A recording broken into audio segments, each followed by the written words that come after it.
sunny spaces, smiling faces, happy places. But every sunny space holds a shadow. Behind every smile are sharp teeth, and every happy place has something sinister lurking just below the surface. Welcome to We Saw the Devil, the podcast diving deep into the chilling realms of true crime. Join your host Robin as she unravels mysteries that have left investigators baffled and armchair sleuths obsessed. Be forewarned, dear listener. We Saw the Devil is not for the faint of heart. Our unflinching exploration will take you to the darkest corners of the psyche and through the unimaginable depths of human darkness to unearth stark secrets to the harsh light of day. Nothing will be left untouched. Are you ready? Are you sure? We saw the devil. Hey guys, it's Robin, and you're listening to We Saw the Devil. Welcome to your HQ for all things strange and unusual, and I'm super excited about this one because we are getting back to true crime. And don't forget, the podcast is now also host to a sub-podcast / show that I'm doing called Red, White, and Bruised, and that's for more left-leaning individuals, I guess, who need to process the absolute mess and shit show that is modern American politics. So basically, all the warm and fuzzies here, all the way around. Before we get into it, if you are into what I'm doing here, please follow the show on Instagram at We Saw the Devil Podcast. You can find it on Facebook and Twitter at We Saw the Devil, or the website, which is currently in progress, again, at wesawthedevil.com. If you want to reach out, questions, thoughts, complaints, compliments, whatever, my email and my inbox is always open, and I actually respond. But how have you guys been? How has your week been? Mine has been busy and exhausting. I did put out the last episode quite literally 30 minutes before the shutdown ended, so that was fun. And then later the next morning, the Supreme Court decided not to take up the gay marriage case, which, first of all, yay, right? Yay, finger snaps. But then secondly, that's pretty much what the last episode was about. That was fun. Timing is apparently not my strong suit. And I could have saved myself a lot of time had I just waited even 6 hours. But here we are. What have you guys been up to?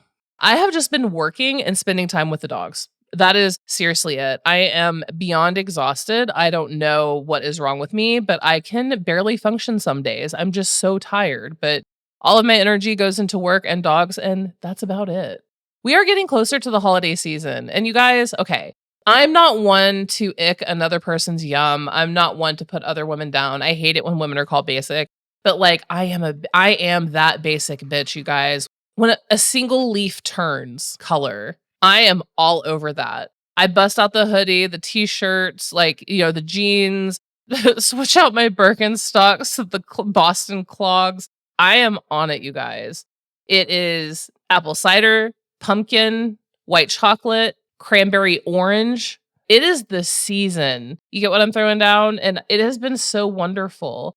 I am such a winter person. I could live in Alaska, so you will probably notice my mood change because I have reverse seasonal affective disorder, I swear to God. But it's my time of year. It's finally here. Other than working, not up to a lot else. I always mention what I'm watching, and I just started today Pluribus, which is on Apple TV. Now, if you have not heard of this, it's basically an author. She's apparently the most miserable person in the world. There's some sort of alien virus that takes over where a bunch of people die, but humanity becomes a collective with the aliens. So every single person that remains in the world is one single being, right? And so this woman, she's an author, she is miserable, the alien thing happens, and she's one of 11 people who aren't impacted or infected. There's only 2 episodes so far, and I am in love. I don't think I've actually loved a show this much, and I can't even remember how long. So it's a dark comedy, and it's from the same maker as Vince What's His Name of Breaking Bad. So I guess the show does have pedigree of some sort, but check it out if you're looking for a new show. I am thoroughly into it. I did try Welcome to Derry, the new Pennywise the Clown, It origin story show, I guess. Couldn't get into it. And you guys know how much I love horror, and I just couldn't get into it. But that's pretty much all that I have to report on my side.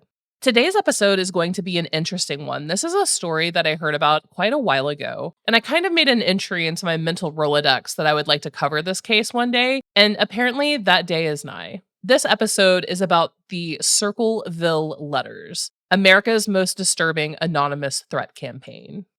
Imagine checking your mailbox and finding a letter. But this isn't a bill, a birthday card, anything like that. It's a message that knows things about you. Intimate things, secret things that no one else should know, things that only you should know. Now imagine getting another one, and another, and another. For over 2 decades, the small town of Circleville, Ohio, became the hunting ground for one of America's most prolific and disturbing anonymous letter writers. We are talking thousands of letters, hundreds of victims, threats, accusations, intimate secrets. They all spilled across pages and cut out magazine letters, like the ransom font, and then also bizarre block writing. It's wild. These letters destroyed marriages, ended careers, and may have even led to murder. One man went to prison for the crimes. But here's the thing. After he went to prison, the letters never stopped. They continued for years after he was locked away. And these letters taunted both investigators and victims. So that meant that either they had the wrong person or that the letter writer had an accomplice who was still out there doing this, watching, stalking, waiting, and writing. So again, this is the story of the Circleville letters. And this is a case where we really still don't know who was actually behind it because it truly is one of the most extensive campaigns of psychological terror in American history. So let me set the scene. It's 1976, and we are in Circleville, Ohio, a small town of about 13,000 people in Pickaway County, about 30 miles south of Columbus. This is the type of place that just has a couple stop signs. Everyone knows everyone. Reputation is everything. What you know about each other is more or less the social currency. And this isn't necessarily a bad place. It's actually known for the Circleville Pumpkin Show, which is one of the largest festivals in all of Ohio. Hundreds of thousands of people go every October to this pumpkin show. It's more or less just Americana. But in 1976, something was bad wrong in Circleville, Ohio. It all started with Mary Gillispie. She was a school bus driver in her 30s and married to Ron Gillispie. Mary was by all accounts a good person, responsible, well-liked, doing her job day in, day out. Everyone in the community loved her. But someone had their eyes on Mary, and they had a lot of things to say about her. The first letters Mary received were typed, but later ones were created with letters cut from magazines and newspapers. You guys know the one. It's like that classic ransom note style that you see in every single heist or ransom movie. But these weren't asking Mary for money. They were making accusations. The letters accused Mary of having an affair with Gordon Massey, the superintendent of schools, also her boss. They were graphic, explicit, and described encounters between Gordon and Mary that only someone present would have known. These letters contained information about Mary's daily routine, where she went, what time she did things, how long she did things. Whoever was writing these letters was watching her. But Mary wasn't the only target. Her husband, Ron, started getting letters too. And these letters told Ron about his wife's affair and taunted him for not doing anything about it. You could stop this if you wanted to, one letter read. Whoever was writing them, the author, was deliberately trying to destroy their marriage and to push Ron to act. And that's exactly where it gets darker. Gordon Massey and his wife also started receiving letters. Gordon was being accused of the affair as well, and the letters to his wife were designed to humiliate and destroy his marriage. The letters were, again, crude, cruel, and oddly, specifically detailed. They referenced specific times, specific places, and specific people in ways that suggested the writer either lived in Circleville or spent a lot of time there.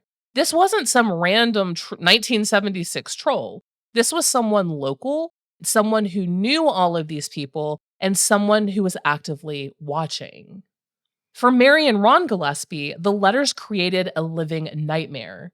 Even if there was no affair, and Mary vehemently denied it, The constant accusations were corrosive. Imagine every day wondering who around you wrote the letters. Was it your next door neighbor, a coworker, someone from your church? The letters continued frequently through 1976 and into 1977. Mary reported them to the police, but what could they do? There were no threats of violence initially, just accusations and harassment, of infidelity. And in a small town in the 1970s, this kind of thing was uncomfortable. It was embarrassing. Even in 2025, in small American towns like this, whether it's in the South, Southwest, Midwest, wherever, in little towns like this, that's the kind of thing that people don't want to talk about. Ron Gillispie became increasingly agitated and paranoid. He was convinced someone was targeting his family, and he was determined to find out who it was. So he started his own investigation, asking around town, trying to identify suspects.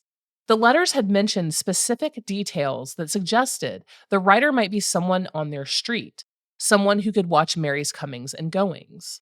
Ron focused on several of their neighbors, but one in particular caught his attention: Paul Freshour, the husband of Ron's own sister, Karen Sue.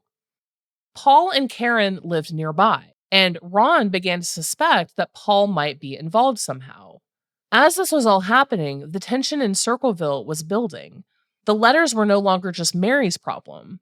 They were becoming the town's problem. People were gossiping, taking sides, wondering who could be doing this and why. And then on August 19th, 1977, a phone call changed everything. Ron Gillispie received a phone call at home. And we don't know exactly what was said on that call, but we know how Ron reacted to it. He grabbed his gun, got in his truck, and tore out of his driveway. He was driving very fast, too fast, down rural roads in the dark. And what happened next is where facts get a little murky. But what we do know is that at some point, Ron's truck went off the road and struck a tree. The crash was violent, and Ron Gillispie died at the scene. The official ruling was that it was a single vehicle accident, likely caused by Ron driving under the influence. His blood alcohol level was elevated, and the investigation concluded that Ron had been drinking, drove too fast, lost control, and crashed. But Mary didn't believe it. She was convinced that the phone call Ron received had something to do with his death. Had the letter writer threatened him, lured him somewhere, told him something that made him drive recklessly? And here's what makes it more suspicious. After Ron's death, the letters didn't stop. In fact, they escalated. Mary continued to receive letters, and now they had a new tone. Some seemed to take credit for Ron's death, suggesting it wasn't an accident at all. "Now when are you going to believe me? You're going to get killed," one letter read. Was Ron Gillispie murdered? Did the letter writer cause his death through that phone call? Or was it truly just a tragic accident and the letter writer was simply a sadistic opportunist who took credit after the fact because it was convenient? We'll never know. But Ron's death marked a turning point in the Circleville letters case. What had been a campaign of harassment had now potentially turned deadly. After Ron Gillispie's death, you might think the letter writer would back off. Maybe they'd be scared of police attention, worried they'd gone too far. But that's not what happened. The letters intensified. Mary Gillispie continued to be the primary target, but the scope expanded. Other people in Circleville started receiving letters.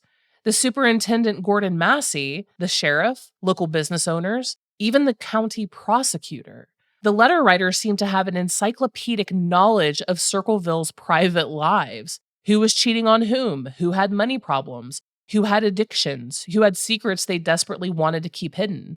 The letters were postmarked from Columbus, Ohio, about 30 miles away, which made them harder to trace. The writer was being careful, not mailing them locally where they might be spotted or identified at the post office. For years, Mary lived with a constant psychological warfare of these letters. She kept driving her school bus route, kept living her life, but was always looking over her shoulder, always wondering who was watching. In March of 1983, 6 years after Ron's death, something happened that moved this case from psychological harassment into attempted murder. Mary was driving her school bus route as normal, as she did every single day, but on this particular day, she noticed something strange on Scioto Township Road 247. A sign had been placed near the road, presumably for her to see. The sign had Mary's name on it, and it had an obscene message. Mary had dealt with enough of this harassment. She wasn't going to take this one. After she finished her bus route and dropped off all the children, and this is important, she did make sure all of the kids were safe first, she went back to remove the sign. When Mary approached the sign and reached down to pull it out of the ground, she noticed something attached to it, a wire, and that wire led to a box. Mary stopped, she didn't touch it, she went and called the police immediately. When the sheriff's department arrived and examined the device, they found that someone had created a booby trap. The box contained a loaded gun rigged to fire when the sign was removed. If Mary had pulled that sign out of the ground, she would have been shot. This wasn't a prank. This wasn't harassment anymore. This was attempted murder, plain and simple. Someone had carefully planned and constructed a device assigned to kill Mary Gillispie, and they'd done it in a way that showed they knew her route, knew she'd see the sign, and knew she'd want to remove it. The investigation intensified. This was no longer just about nasty letters. Someone in Circleville had tried to commit murder, and law enforcement needed to find them before they tried again. And going back, remember Paul Freshour, Ron Gillespie's brother-in-law, married to Ron's sister Karen Sue? Well, Ron had suspected Paul might be involved with the letters before his death.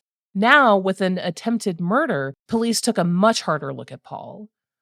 Paul Freshour worked at Anheuser-Busch and was by all accounts a great regular guy. But investigators started building a case against him. They analyzed the letters, looked at writing samples, examined his background and his relationship with the Gillespies.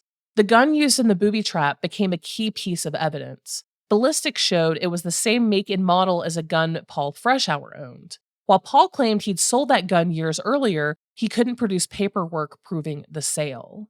Then there was the handwriting. While most of the letters were created with cutout magazine letters, some had handwritten elements.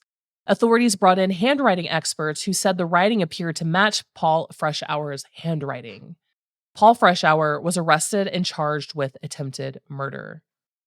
The trial took place in 1983, and it was a media sensation for Central Ohio. And here was the answer everyone had been waiting for: the identity of the Circleville letter writer. The prosecution's case centered on several points. The gun used in the booby trap matched the type Paul had owned. Handwriting analysis suggested Paul wrote at least some of the letters. Paul had motive. He was allegedly angry at Ron Gillespie for suspecting him to begin with. And Paul had opportunity. He lived in the area and could easily observe Mary's daily routines. But here's the thing, the case was completely circumstantial. There was no direct evidence placing Paul at the scene of the booby trap. No one saw him construct it or place it. No fingerprints tied him to the device or the letters. The handwriting analysis, while presented as scientific, is notoriously subjective and has been questioned in many, many, many cases. Paul Freshour maintained his innocence throughout the entire trial. He admitted he'd had disputes with Ron Gillespie in the past, but denied writing any letters and certainly denied trying to kill Mary Gillispie. He claimed he was being framed and that someone was setting him up to take the fall for crimes they committed. But the jury didn't believe him. In 1983, Paul Freshour was convicted of attempted murder. He was sentenced to 7 to 25 years in prison. Case closed, right? The Circleville letter writer was behind bars. The town easily could have peace. Except that's not what happened. And here's where the Circleville letters case goes from disturbing to genuinely actually kind of scary. Paul Freshour went to prison in 1983. He was locked in a cell, monitored 24/7, no access to the outside world except through supervised channels. He couldn't mail letters without them being screened, and he couldn't make phone calls without them being logged and listened to. And yet the letters continued. Mary Gillispie kept receiving letters, and so did other people in Circleville. The letters had the same style, the same cutout magazine format, the same intimate knowledge of Circleville affairs, and the same threatening tone. This should have been impossible. If Paul Freshour was a letter writer and Paul Freshour was in prison with no way to send anonymous letters, then how were letters still being sent? There are a few possible explanations here. Theory number 1, Paul had an accomplice. Maybe Paul was involved in writing the letters before prison, but maybe he had a partner or someone who continued the campaign after he was locked up. But who would that be? And if there was an accomplice, why didn't they stop once Paul was convicted? Why risk exposure by continuing? Theory 2 is that Paul was innocent and the real letter writer was still free. Third theory, there were multiple letter writers. Maybe the original letters were written by one person, but after the case became famous, copycat writers started sending their own. That would explain the continuation, but in my opinion, probably unlikely that copycats would have had the same detailed knowledge of all of, everyone's lives. And then lastly, the letters sent after Paul's imprisonment were different, and authorities and victims couldn't tell or didn't want to admit it. Maybe the post-imprisonment letters were different, written by someone else to try to imitate Paul's style, but that doesn't really hold up either because recipients said the letters seemed authentic and continued the same tone and information. Paul Freshour spent years in prison protesting his innocence. He gave interviews from behind bars, he wrote letters to newspapers, he even appeared in documentaries about the case. He was always consistent in his story. He didn't write the Circleville letters, he didn't build a booby trap, and someone had framed him. He pointed to the continuing letters as proof of his innocence. How can I be the letter writer when I'm locked in here and the letters are still being sent, he asks. And it was a fair question, one that authorities never adequately answered. Paul's wife Karen Sue divorced him while he was in prison. His life was destroyed by the conviction. He lost his job, his freedom, his marriage, and his reputation. Authorities had responses to Paul's claims. They suggested he might be directing an accomplice from prison, though they never identified who that accomplice might be or how Paul was communicating them without detection since he was monitored 24/7. They suggested some of the later letters might be copycats, but they maintained that the evidence against Paul for the booby trap was solid, even if they couldn't prove he wrote every letter. Through the 1980s and into the 1990s, the letters didn't just continue, they spread. More residents of Circleville and surrounding Pickaway County reported receiving anonymous letters. Some were threatening, some were just creepy observations about their daily lives, and some contained accusations. Local law enforcement investigated each report, but they were overwhelmed. How do you catch a letter writer who leaves no physical evidence, who mails letters from different locations, who seems to know every single thing about every single person? In the pre-internet era, with limited resources, it was impossible. Some recipients of letters believed Paul Freshour was guilty and must have had help. Others became convinced he was innocent and that the real letter writer was still among them, laughing at the fact that an innocent man sat in prison for their crimes. The case created paranoia and division in Circleville. Trust eroded. People wondered if their neighbor, their coworkers, or their friends might be the letter writer. Some people moved away entirely, unable to live with constant surveillance and harassment. Paul Freshour was eventually paroled in 1994 after serving a decade in prison. He returned to Circleville, which, to his credit, took a good bit of courage, and continued to maintain his innocence until his death in 2012. Even after his release, occasional reports of letters surfaced, though it became less frequent in the late 1990s and 2000s. Whether this was because the original writer died, got too old to continue, or just simply moved on with her life, we don't know. Mary Gillispie, the primary target of the letters for almost 2 decades, kept her silence for many years. She never really gave interviews and tried to move completely on with her life. The experience had traumatized her, and she just wanted to be left completely alone. And to this day, no one has definitively solved the Circleville letters case. No one has identified with certainty who wrote the thousands of letters that tormented a small Ohio town for 2 decades. What actually happened in Circleville? There are a handful of theories, so let's talk about what we know and what people think. Theory 1 is that Paul Freshour did it with an accomplice. The gun used in the booby trap matched the same type that Paul owned. And then after he went into prison, maybe his accomplice helped with that. And that's why letters continued. Theory 2 is that Paul Freshour was framed. And this is what he himself maintained until his death. The idea is that the real letter writer deliberately set him up to take the fall for all of it. Theory 3, multiple letter writers. Maybe there was never just one or even two. Maybe it started with one person and then others joined in, either as copycats or co-conspirators. The only evidence really supporting that is that the letters spanned 20 years and involved dozens and dozens, if not over 100 people. And then lastly, the fourth theory is that the real letter writer was never caught. And this is my personal theory. I think it's the most likely explanation, to be honest. Someone in Circleville, probably someone close to the investigation or to the victims, in a small town like that, there's a small degree of separation. Sure, probably one of those people was the original one and never identified. Paul Freshour may or may not have been involved, but even if he was, I don't think that he was the mastermind behind it. And this entire case has been repeatedly studied over the last 20 years, especially by psychiatrists and sociologists, because whoever wrote the Circleville letters was an actual sadist.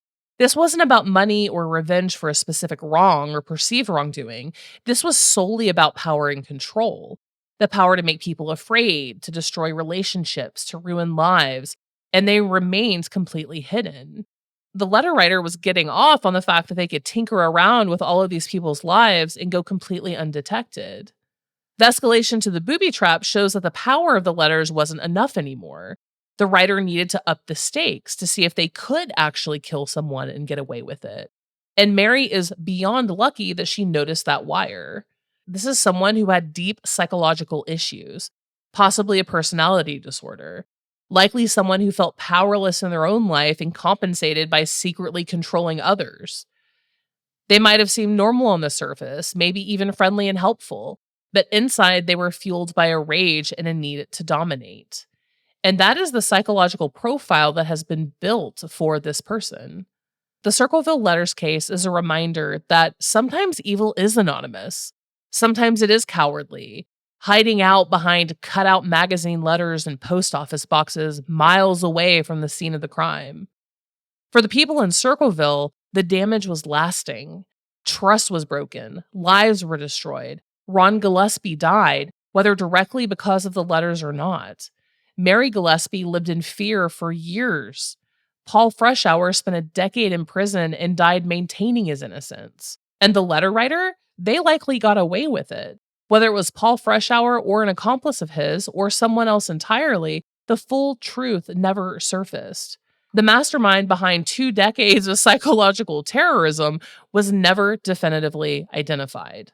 The letters did eventually stop coming, probably because the writer died, became too old or infirm, or moved away. But that person took their secrets with them. And isn't that wild to think that if you were living in Circleville during this time, that you may have known this person? You might have talked to them at the grocery store, sat next to them in church, had them over to your house for tea. You never would have known. And that's, I think, what's so scary and freaky about this is during that time, obviously, probably in 2025, this could probably never happen. And it's not that it did happen, but it's that it could happen anywhere in pretty much any small town. And that's it for today, guys. Thank you so much, as always, for listening. I'm your host, Robin. Don't forget to follow the show, leave a review, or share this episode with someone if they love true crime. You can follow the podcast on Instagram at We Saw the Devil Podcast, on Facebook and Twitter at We Saw the Devil, and you can email at info@wesawthedevil.com. There will be another episode of Red, White, and Bruised coming as well in the next couple days because, again, of course, the shutdown ended 30 minutes after I put the last episode out, and then gay marriage the very next morning wasn't taken up. Happy, I guess, kind of about both of those things, but man, it hurts when something is immediately rendered out of date. That's it for today, guys. Until next crime.